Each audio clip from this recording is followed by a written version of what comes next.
الحمدللہ رب العالمین والصلاة والسلام علی سید المرسلین اما بعد فاعوذ باللہ من الشیطان الرجیم بسم اللہ الرحمن الرحیم الصلاة والسلام علیک یا رسول اللہ وعلی آلک واصحابک یا حبیب اللہ الصلاة والسلام علیک یا نبی اللہ وعلی آلک واصحابک یا نور اللہ۔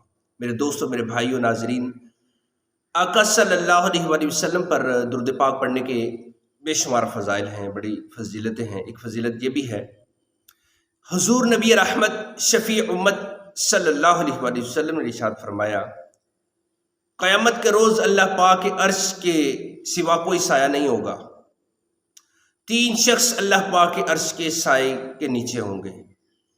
عرض کی گئی، یا رسول اللہ صلی اللہ علیہ وآلہ وسلم، یہ تین خوش نصیب اشخاص کون سے ہیں؟ وہ کون لوگ ہوں گے؟ ارشاد فرمایا، پہلا وہ شخص ہے جو میرے کسی امتی کی پریشانی دور کرے، اور دوسرا وہ شخص ہے جو میری سنت کو زندہ کرے، اور تیسرا مجھ پر کثرت سے درود شریف پڑھنے والا۔ سبحان اللہ۔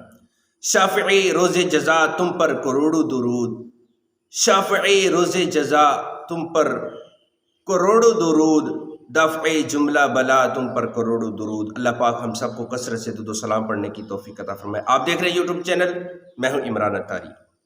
میرے پیارے اسلامی بھائیوں، اسلامی سال کا آغاز محرم الحرام کے بابرکت مہینے سے ہوتا ہے، تو اللہ پاک نے ہمیں اسلامی سال کے اس پہلے مہینے میں خوب نیکیاں کرنے، اجر و ثواب حاصل کرنے کے کثیر مواقع عطا فرمائے ہیں۔ اسی مناسبت سے آج کے بیان میں ہم محرم الحرام کے فضائل، اس میں عبادت کرنے کی برکتیں اور روزے رکھنے، مسلمانوں سے خیر خواہی کرنے اور راہ خدا میں خرچ کرنے کے فضائل سنیں گے۔ سب سے پہلے محرم الحرام کی شان و عظمت اور اس کی فضیلت کے بارے میں ایک واقعہ سنتے ہیں۔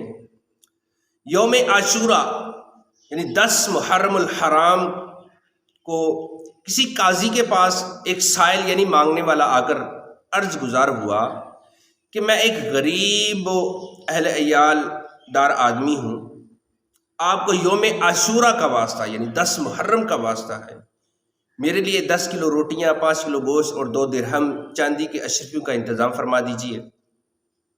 تو قاضی صاحب نے ظہر کے بعد آنے کا کہا، تو جب فقیر چلا گیا تو پھر وہ مقررہ وقت یعنی ظہر کے بعد آیا، تو پھر عصر کا کہہ دیا کہ عصر کے بعد آنا۔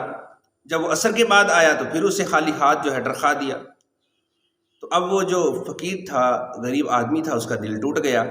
وہ رنجیدہ ہو کر ایک غیر مسلم کے پاس پہنچا اور اس سے کہا کہ آج کے مقدس دن کے صدقے مجھے کچھ دے دو۔ تو اس نے پوچھا، آج کون سا دن ہے؟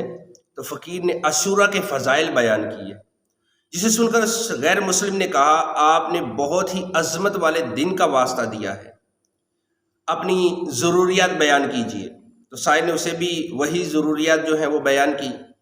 تو اس غیر مسلم نے گندم کی 10 بوریاں، 100 کلو گوشت اور 20 درہم چاندی کی اشرفیاں پیش کرتے ہوئے کہا، یہ آپ کے اہل اولاد کے لیے زندگی بھر ہر ماہ اس دن کی فضیلت کے صدقے مقرر کرتا ہوں۔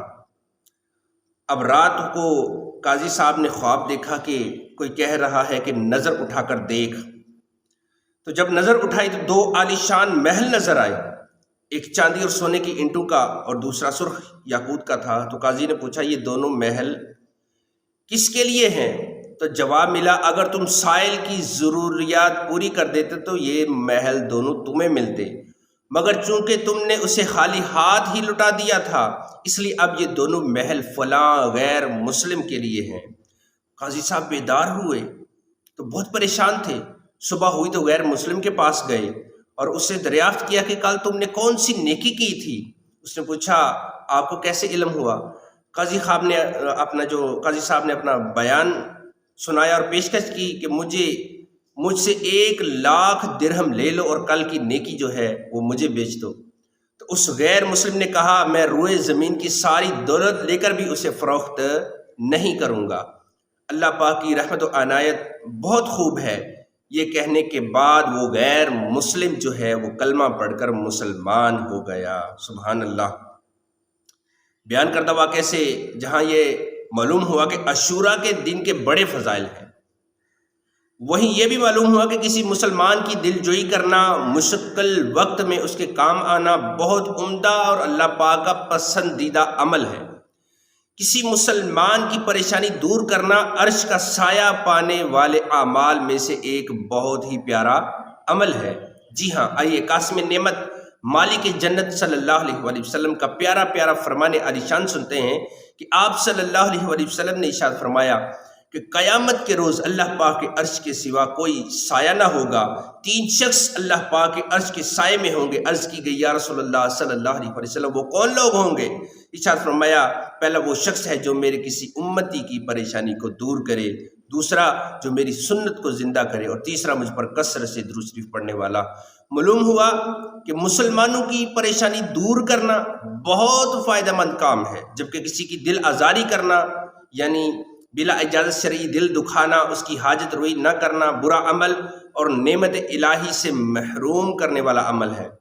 اس غیر مسلم نے ایک مسلمان کی دل جوئی کی، اللہ پاک کی رضا سے اس نے اپنے فضل سے اس دل جوئی کا اسے یہ صلہ دیا کہ اسے دولت ایمان جیسی عظیم و شان نعمت دولت عطا فرما دی، اور دوسری طرف وہ مسلمان قاضی جس نے فقیر کی دل جوئی نہ کی اور اسے حالی ہاتھ ہی لٹا دیا، وہ جنت کی عظیم نعمتوں اور محلات سے محروم ہو گیا۔